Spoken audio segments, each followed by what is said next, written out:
Hello students, today we are going to start another topic of business study.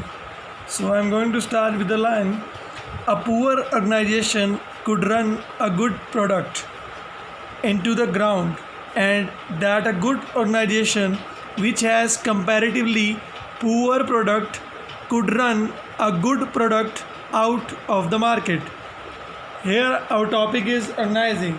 इस definition में Kenneth सी टॉवे ने बोला है कि अगर एक पुअर ऑर्गेनाइजेशन है वो किसी भी अच्छे प्रोडक्ट को सेल कर सकती है या किसी भी अच्छे प्रोडक्ट को ग्राउंड पे लेके आ सकती है, ज़मीन पे लेके आ सकती है, अगर ऑर्गेनाइजेशन स्ट्रक्चर आपका जो है वो अच्छा ना हो। दूसरी साइड अगर मान लो एक ऑर्गेनाइजेशन स्ट्रक्चर बहुत ही घटिया क्वालिटी के प्रोडक्ट को बेच रही है लेकिन उसका स्ट्रक्चर जो है वो स्ट्रॉन्ग है, वो उस प्रोडक्ट को मार्केट में स्काई पे लेके जा सकती है, हाई पे लेके जा सकती है। तो we are going to start organising 5.1. In this chapter we are going to read about organizing, its definition, importance and processes. For your kind information, in this unit we also have formal and informal organization structure, but this is deleted now, but we will do little bit for increasing your knowledge. So I'll start with the meaning. As we are already know about the function of management, planning, organizing, staffing, directing and controlling. So here organizing is the second step. Now what is organizing? Basically organizing जो है वो ऐसी process है जिसके अंदर जो है authority जो है रिलेशनशिप के बीच में सेट की जाती है, हारमोनी सेट की जाती है, peaceful relation. Harmony means peaceful relation, peaceful adjustment between the employees, between the machinery, between the organisation. So हमारे पास यहाँ पे 2-3 डेफिनेशंस है, आप कोई भी एक कर लेना। प्रोफेसर हैने की मैं आपको बता देता हूँ, दिखा देता हूँ बुक के अंदर कि organisation is a harmonious adjustment. कैसा कह रहा है? ऐसा पीसफुल एडजस्टमेंट है ऑफ स्पेशलाइज पार्ट, यानी कि जितने भी डिपार्टमेंट्स होते हैं उन पार्ट्स के अकॉर्डिंगली हमें पीसफुल एडजस्टमेंट करना है फॉर अकम्पलिशमेंट, अचीव करने के लिए। किसको? सम कॉमन पर्पस या पर्पसेस, जितने भी हमारे गोल्स होंगे या अकेला गोल होगा उस गोल को अचीव करने के लिए हमें जो है हारमोनियस एडजस्टमेंट सेट करनी है। उसी एडजस्टमेंट को हम ऑर्गेनाइजेशन बोलते हैं, संगठन बोलते हैं। संगठन ढांचा, स्ट्रक्चर, ऑर्गेनाइजेशन, संगठन ढांचा ऑर्गेनाइजेशन का। तो हेमन ने बोला है कि organisation is a structural framework. आगे वही बात कि ढांचा सेट करना है, ऐसा फ्रेमवर्क सेट करना है जिसके अंदर with in which the various efforts, जितने भी हमारी एक्टिविटीज़ होती हैं उन सबको लिंक करना है, are coordinated and related to each other, क्योंकि सभी जो है एक दूसरे के ऊपर डिपेंडेंट है। मान लो एग्जांपल है कि आप एक बुक मैन्युफैक्चर कर रहे हो, तो आपके ऑब्वियसली आपके जो मैन्युफैक्चरिंग यूनिट होगी, आपकी जो फैक्ट्री होगी उसके अंदर कई डिपार्टमेंट होंगे, है ना। रॉ मटेरियल का डिपार्टमेंट अलग होगा, बुक्स को मशीन में डालने वाला डिपार्टमेंट अलग होगा, इट मीन्स प्रोडक्शन डिपार्टमेंट ही बोलते हैं इसको, फाइनेंस डिपार्टमेंट बोलते हैं जो पैसा देता है, परचेजिंग डिपार्टमेंट, सेलिंग डिपार्टमेंट जिसको मार्केटिंग डिपार्टमेंट भी बोलते हैं, जो रॉ मटेरियल अवेलेबल करवाएगा आपसे, प्रोडक्ट को सेल करेगा, ठीक है। एंटरप्रेन्योरशिप डेवलपमेंट पूरी होगी तुम्हारी फर्म की। तो बेटा सब में जो है कोऑर्डिनेशन बनना चाहिए। मान लो आपने एक मशीन लगाई, उसके अंदर 4 लोग बैठे हैं काम करने के लिए। एक पर्सन ने रॉ मटेरियल रखना है, एक ने सेमी फिनिश, एक ने फिनिश और एक ने पैकिंग। अगर इन सब में कोऑर्डिनेशन नहीं होगा तो वो प्रोडक्ट बना ही नहीं पाएंगे। आप कभी घर पे भी आजमा के देख लो, आपको मान लो अगर घर वालों ने कोई टास्क दिया, अगर आप जो भी आपके सिबलिंग है, कज़न है, दोस्त हैं, अगर आप लोगों ने कोऑर्डिनेशन नहीं बनाया तो उस काम को आप अचीव कर ही नहीं सकते। अगर करोगे भी तो शायद टाइम ज़्यादा है और कॉस्ट भी ज़्यादा हो, और हो सकता है कि आपको प्रॉब्लम्स भी फेस करनी पड़े। तो ऑर्गेनाइजेशन का मतलब बेसिकली क्या है कि ऐसी प्रोसेस है जो डिफ़ाइन करती है, ग्रुपिंग करती है। सबसे पहले तो बताएगी आपको कि एक्टिविटी है क्या, उसके बाद ग्रुपिंग कर देगी। ग्रुपिंग यानी कि एक्टिविटीज़ को जोड़ देगी, जहाँ जहाँ की जो एक्टिविटी है वहाँ पे। And establishing authority relationship among them, who reports to whom, कौन किसको रिपोर्ट करेगा, कौन किसका बॉस है, कौन किसका सबऑर्डिनेट है, उसे बोलते हैं अथॉरिटी रिलेशन सेट करना। तो फीचर्स आते हैं। सबसे पहले फीचर है division of work. The whole work will be divided into different parts on the basis of their capability on the basis of their work. तो इसमें क्या है, काम को डिवाइड कर देते हैं। अब काम को ऐसे डिवाइड नहीं करना, डिफरेंट डिपार्टमेंट जो बने हैं उसके अकॉर्डिंगली काम को सब डिवाइड करना है। उसके बाद coordination, after division of the work we have to assign different works but our aim is to set coordination, समन्वय बना के रखना, तालमेल बना के रखना, so that we can attain the objective, ताकि हम जो ऑब्जेक्टिव है वो ईजिली अटेन कर सकें। क्लियर? तो हर पर्सन जो है एक दूसरे के ऊपर डिपेंडेंट होगा, मैं आपको पहले बता चुका हूँ। उसके बाद है प्लुरैलिटी ऑफ द पर्सन्स, प्लूरल होने चाहिए, सिंगुलर नहीं होना चाहिए, यानी कि किसी एक पर्सन के ऊपर काम नहीं होना चाहिए। प्लूरल यानी कि ज़्यादा काम होने चाहिए। As we know that organisation is a group, ठीक है ना, ग्रुप ऑफ एक्टिविटी है, ग्रुप है, डिफाइनिंग करना, ग्रुपिंग करना, तो एक पर्सन का काम नहीं है ये। तो ग्रुप जो है वो मैनी पर्सन का होगा, उनको हम असेंबल करेंगे जो भी उनको काम हमने दिया है। इंडिविजुअल तो ऑर्गेनाइजेशन कर ही नहीं सकता, इंडिविजुअल तो फिर सोल प्रोप्राइटर हो गया। कॉमन ऑब्जेक्टिव, चाहे सभी डिफरेंट काम कर रहे हैं, ऑब्जेक्टिव सबका सेम ही है। जैसे आप स्कूल में पढ़ते हो, मान लो 12th क्लास में हो आप लोग, तो बेटा आप सभी डिफरेंट अपने अपने लेवल पे स्टडी करते हो, लेकिन मेन पर्पस तो यही है ना कि 12th को अचीव करना, 12th को पास करना। वो बात अलग है कि कईयों का जो पर्पस है, गोल है, पहले से डिसाइडेड है कि मुझे मेरिट लेनी है, मुझे फर्स्ट डिवीज़न लेनी है ना। सोचते तो सभी मेरिट का ही है, लेकिन आती बहुत कम बच्चों की, because we have to work hard according to that particular objective. So हमें कॉमन ऑब्जेक्टिव लेके चलना है। और ऑर्गेनाइजेशन जो है ये मशीन है मैनेजमेंट का।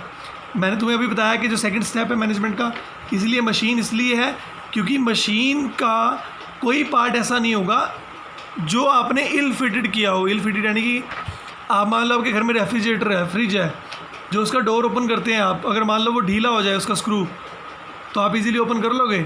यस कर लोगे, लेकिन वो दोबारा सेट नहीं होगा, हो सकता है दरवाज़ा गिर भी जाए उसका, जो डोर होता है फ्रिज का। तो इल फिटेड नहीं होनी चाहिए। मशीन है, मशीन में सभी प्रॉपर चीज़ें होंगी। आपकी जो स्कूटर है, आपकी एक्टिवा है, अगर मान लो उसमें प्रॉपर पेट्रोल नहीं है, उसका मान लो मिरर जो है वो टूट गया है, या स्टैंड टूट गया है, या उसकी किक नहीं लग रही, बैटरी डाउन हो गई है, तो प्रॉब्लम तो आएगी ना बेटा उसको स्टार्ट करने में। तो ऐसे ही मशीन जो है नॉन फंक्शनल जो है, इल फिटेड मशीन है। मतलब कि ऐसा कोई पार्ट नहीं होना चाहिए जो गलत लगाया हुआ है, या उसका कोई काम नहीं है, फालतू में आपने ऐसे कोई एम्प्लॉय लगाया हुआ है, फालतू में आपने कोई ऐसी मशीन रखी हुई है, ऐसा नहीं होना चाहिए बच्चे। उसके बाद आती है आपकी इंपॉर्टेंस, क्या क्या महत्व है, क्या क्या इंपॉर्टेंस है। बेनिफिट ऑफ स्पेशलाइजेशन, कार्यकुशलता जो है, स्पेशलाइजेशन आती है, एक्सपर्टाइज आती है। जैसे कि आपको पता है कि डिवीज़न ऑफ वर्क था, तो हर काम को अगर आप जो कंपिटेंट पर्सन के अकॉर्डिंगली डिवाइड करते हो डिपार्टमेंट वाइज, है ना, सब वर्क डिपार्टमेंट करते हो, हर पर्सन ने एक ही काम करना है। मान लो अगर तुम्हारे में से कोई कंप्यूटर में एक्सपर्ट है तो मैं तुम्हें कंप्यूटर का काम देता हूँ। कोई अगर मान लो कि इंटरनेट में एक्सपर्ट है, मैं तो इंटरनेट का काम देता हूँ। कोई मान लो अगर पब्लिक डीलिंग में एक्सपर्ट है तो मैं उसको वो काम दूंगा। तो हर पर्सन डेली एक ही काम करके जो है एक्सपर्टाइज हो जाता है। उसके बाद पॉइंट आता है क्लैरिटी इन वर्किंग रिलेशन। सबको पता है कि मुझे क्या काम करना है। मान लो क्लास के अंदर मॉनिटर बना दिया तो उसको पता है मॉनिटर कौन है, हेड बॉय कौन है स्कूल का, ठीक है, हाउस मेंबर्स कौन है। ऐसे ऑर्गेनाइजेशन के अंदर होता है, सब कुछ सेट कर देते हैं, कम्युनिकेशन कहाँ से कहाँ तक चलेगा। अगर मान लो ये सब चीज़ें हों, काम को डिवाइड किया है, स्पेशलाइजेशन आ गया, क्लैरिटी होगी, तो क्या होता है, जो हमारे रिसोर्सेज है उसका ऑप्टिमम यूटिलाइजेशन होता है, यानी कि प्रॉपर वे में जो है रिसोर्सेज हमारे यूज़ होते हैं। और अगर आपने फ्यूचर में कोई चेंज करना है तो उसको इजीली अडेप्ट कर लेते हैं। यानी कि हमारी ऑर्गेनाइजेशन इतनी कैपेबल होती है कि जो है एम्प्लॉयज़ जो हैं इजीली अडेप्ट कर लेते हैं। जैसे कि आजकल कोविड-19 का जो प्रॉब्लम चल रही है, कोरोना वायरस का, ऑल ओवर द वर्ल्ड में चल रही है, हमारे इंडिया के अंदर भी चल रही है। तो इंडिया ने जो है उसमें काफ़ी एक अहम रोल जो है अदा किया है। इंडिया ने लॉकडाउन करके जो अपनी सारी प्रिपरेशन जो है कंप्लीट कर ली थी, ठीक है। ICM और जो अदर जितने भी हेल्थ ग्रुप्स हैं, जो सोसाइटी में जितने भी मैन्युफैक्चरर्स हैं, उन लोगों ने वेंटिलेटर्स बनाए, बेड्स बनाए, मास्क बनाए। सैनिटाइज़र की देख लो, सैनिटाइज़र एक ऐसा कह सकते हो, जस्ट फॉर जॉकिंग, सैनिटाइज़र एक ऐसा परिवार का मेंबर था जिसको गवर्नमेंट जॉब मिल गई। मीन्स सैनिटाइज़र की मार्केट भी बढ़ गई। ओके, तो लोग जो है हाइजीन रहने लग गए। तो एडेप्शन ऑफ चेंज, ऐसे हमने ऑर्गेनाइजेशन को सेट किया हुआ है। इफ़ेक्टिव एडमिनिस्ट्रेशन, आपका जो एडमिनिस्ट्रेशन है, यानी कि जो आपका ऑफिस है, आपका जो मैनेजमेंट है, वो तभी इफेक्टिव होगा अथॉरिटी और रिस्पॉन्सिबिलिटी जब सेट की होगी। ये कब होगा, जब आपकी ऑर्गेनाइजिंग है, ऑर्गेनाइजेशन के अंदर बिल्कुल क्लियर होता है कि who reports to whom, who shall manage और ऑर्डर टू पर्टिकुलर प्रोडक्ट, किसको देगा, ठीक है ना, कौन किसके लिए अकाउंटेबल है, जवाबदेह है। तो वो सब एडमिनिस्ट्रेशन के अंदर सेट होता है। डेवलपमेंट ऑफ पर्सनल, पर्सनल होता है बेटा एम्प्लॉय, इसको पर्सोनेल भी बोलते हैं, पर्सनल भी बोलते हैं। तो अगर आप किसी पर्सन को under the process of organising delegate करते हो, अथॉरिटी देते हो, तो वो बेटा जो है लिमिटेड कैपेसिटी, मान लो तुम्हें मैंने एक काम दे दिया कि तुम्हें पर्टिकुलर काम करना है, तुम्हें 10,000 रुपये दिए मैंने और तुम्हें बोल दिया कि सामान लेके आना मार्केट से, लेकिन मैंने तुम्हें अथॉरिटी नहीं दी कि तुम अपनी मर्ज़ी से ले आओ। मैंने सिर्फ सामान बोला है, मैंने ये तो नहीं बोला कि पर्टिकुलर ये चीज़ लेके आनी है। अथॉरिटी का मतलब ये है कि आपको 10,000 दे दिया, आप जो मर्ज़ी ले आओ। तो ऐसे ही जो डेवलपमेंट ऑफ पर्सनल है, अगर इंडिविजुअल पर्सन को आप अथॉरिटी नहीं दोगे, अपने ग्रुप के अंदर ऑर्गेनाइजिंग के अंदर अगर आप अथॉरिटी नहीं दोगे, तो how they can develop themselves, तो उनको अपॉर्चुनिटी मिलेगी नहीं। तो ऑर्गेनाइजिंग ही एक ऐसा वे है, ऐसा ही रास्ता है जिससे उन लोगों को अपॉर्चुनिटी मिलती है, they can grow and develop their self as well as वो ऑर्गेनाइजेशन को भी ग्रो करते हैं। अगर एक्सपेंशन करना है, आपने ग्रो करना है, तो नए नए चैलेंजेस को फेस करना पड़ेगा। जैसे आज जो चैलेंज है हमारे सामने कोरोना वायरस का है, तो सभी जो है उसको चैलेंज लेके सेफ्टी से वर्क फ्रॉम होम भी कर रहे हैं, घर पे रह भी रहे हैं, ठीक है, हाइजीन भी रख रहे हैं, सैनिटाइज़र यूज़ कर रहे हैं, मास्क लगा रहे हैं, तो सब प्रॉपर है। तो एक्सपेंशन और ग्रोथ करना है कंट्री का, तो ये सब करना पड़ेगा, अदरवाइज सब बीमार हो जाएंगे। So we can say that according to कि जो ऑर्गेनाइजेशन है वो एक इम्पॉर्टेंट पार्ट है मैनेजमेंट का, एक तरह से बैकबोन जैसे हमारी ह्यूमन बॉडी में होती है, वैसे ऑर्गेनाइजेशन भी है।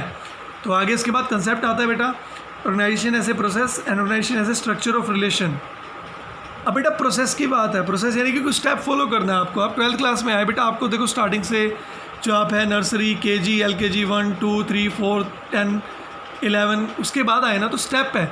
ऐसे ऑर्गेनाइजेशन जो है ये ऐसे ही नहीं है कि कैसे ही हो जाएगा। We have to follow a particular part, we have to follow and we have to perform different functions, ठीक है ना। सिंगल स्ट्रोक में होने वाला काम नहीं है, ये चेन है, वेरियस फंक्शन की चेन। तो वो सब हमें देखना पड़ता है कि हमारे ऑब्जेक्टिव क्या हैं, उन ऑब्जेक्टिव को जो है ग्रुप करना, उसके बाद डिटरमाइन करना कि इंपॉर्टेंट एक्टिविटी कौन सी है करना, उसके बाद अथॉरिटी क्या है, रिस्पॉन्सिबिलिटी क्या है। तो बेटा ये जो है स्टेप बाय स्टेप चलता है। ह्यूमन बींग्स हैं, गलती भी हो सकती है, ऐसी कोई दिक्कत नहीं है। तो जो हमारी वर्क की कंडीशन है, कॉम्पिटेंसी है, कैपेबिलिटी है, जो हम चेंजेस लेके आते हैं, इन्वायरमेंट हमारे ऑर्गेनाइजेशन का क्या है, तो स्टेप बाय स्टेप वो हमें फॉलो करना है। उसके बाद आता है organisation as a structure of relationship. अब बेटा स्ट्रक्चर ऑफ रिलेशन इसलिए बोला गया कि we know that we have different departments. अब कोई भी अगर ऑर्गेनाइजेशन है तो उसके अंदर डिपार्टमेंट भी डिफरेंट होंगे, उस डिपार्टमेंट में मैनेजर भी होंगे, सब मैनेजर भी होंगे, तो they all are set as per their positions.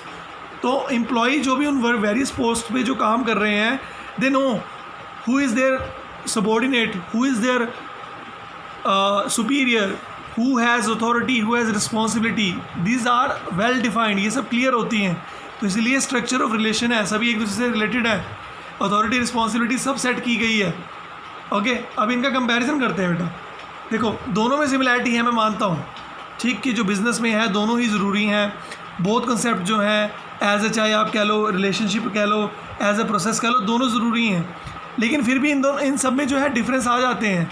देखो जो ऑर्गेनाइजेशन एज ए प्रोसेस है वो कहता है कि आपको स्टेप बाय स्टेप फॉलो करने पड़ेंगे, और जैसे जैसे चेंज आएगा उसके अकॉर्डिंगली आपको चेंजेस अडॉप्ट करने पड़ेंगे।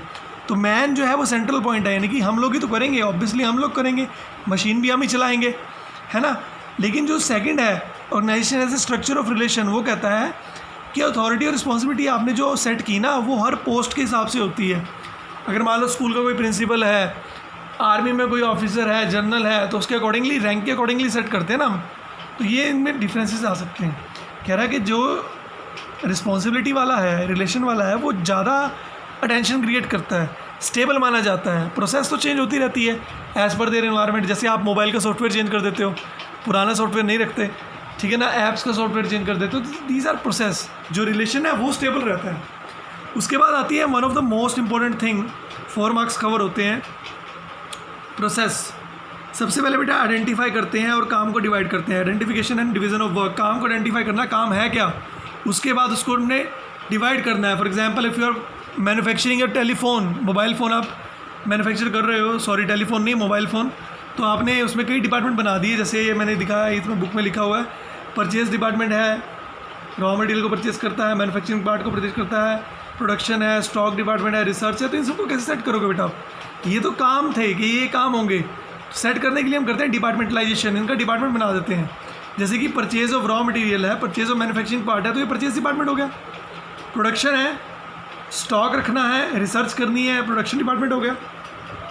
ओके, एडवर्टाइजमेंट है, सेल है, मार्केटिंग डिपार्टमेंट हो गया, फाइनेंस पैसा कहाँ से आएगा, अकाउंट कौन चेक करेगा, ठीक है, या इससे रिलेटेड इसको जो हेल्प प्रोवाइड करवाते हैं वो फाइनेंस डिपार्टमेंट हो गया। अरेंजमेंट ऑफ पर्सनल, नए नए एम्प्लॉय जो है वो रखने हैं, मेंटेन करने हैं, कोई छोड़ के जा रहा है उसकी जगह दूसरा लगाना है, वो personal department. These are the departments. ये वेरी करते हैं भी, छोटी ऑर्गेनाइजेशन है तो डिपार्टमेंट कम होंगे, बड़ी है तो ज़्यादा होंगे। तो सबसे पहले आइडेंटिफाई किया, काम को डिवाइड किया, उसके बाद डिपार्टमेंटलाइजेशन कर दिया, प्रॉपर है, आप डिपार्टमेंट बना दिए। उसके बाद ड्यूटी सेट करनी है, असाइनमेंट ऑफ ड्यूटीज़, रिस्पॉन्सिबिलिटी किसकी है, अथॉरिटी किसकी दे रहे हैं, ठीक है ना। परचेजिंग डिपार्टमेंट को हमने सिर्फ परचेज ऑफ गुड्स का टास्क दिया है, सेल मैनेजर को सेल का कर दिया, एडवर्टाइजमेंट का कर दिया, मार्केटिंग मैनेजर को, फाइनेंस का कर दिया फाइनेंस मैनेजर को। इस डिपार्टमेंट में, हर डिपार्टमेंट में मैनेजर होते हैं, purchase manager, production manager, marketing manager, finance manager, personal department manager, इसको HRM भी बोलते हैं, ह्यूमन रिसोर्स मैनेजमेंट, या HRD भी बोल देते हैं इसको। ड्यूटी असाइन कर दी। अब reporting relation, who reports to whom, who reports to whom, ये this is well defined in the organisation. इनके नीचे जो एम्प्लॉय होंगे वो ओबियसली इनको ही रिपोर्ट करेंगे, दूसरे डिपार्टमेंट को तो करेंगे नहीं। तो ये जो है inter relationship must be defined very clearly. तो उसके बाद टॉपिक आता है आपका फॉर्मल एंड इनफॉर्मल। ये आपके सिलेबस में नहीं है, फिर भी आपको मैं बता देता हूँ। Formal organisation is that structure which is designed, which is deliberately designed, जो जानबूझ के बनाया जाता है बाय द मैनेजमेंट।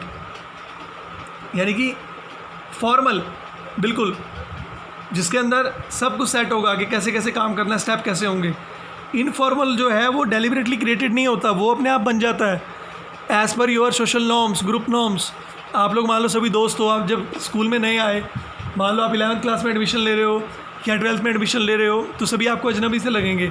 धीरे धीरे जो आपके अंदर है फॉर्मल के साथ साथ इनफॉर्मल बॉन्डिंग भी बन जाएगी। फिर आप कैंटीन भी जाओगे, साथ में लंच भी करोगे, एक दूसरे के घर भी जाओगे, ठीक है, बुक्स भी शेयर करोगे। तो बेटा ये इनफॉर्मल होता है, फॉर्मल होगा तो इनफॉर्मल होगा। ये चैप्टर डीप में है, मैं आपको इसका लिंक जरूर सेंड करूँगा आपकी नॉलेज के लिए। फ़िलहाल ये आपके सिलेबस में नहीं है। सो आप मुझे ज़रूर बताना आपको ये वीडियो कैसे लगी। लाइक और सब्सक्राइब जरूर करें चैनल को, ठीक है, शेयर भी कीजिए। तो अगर कोई प्रॉब्लम होगी तो मुझे ज़रूर पूछना बेटा। Thank you so much.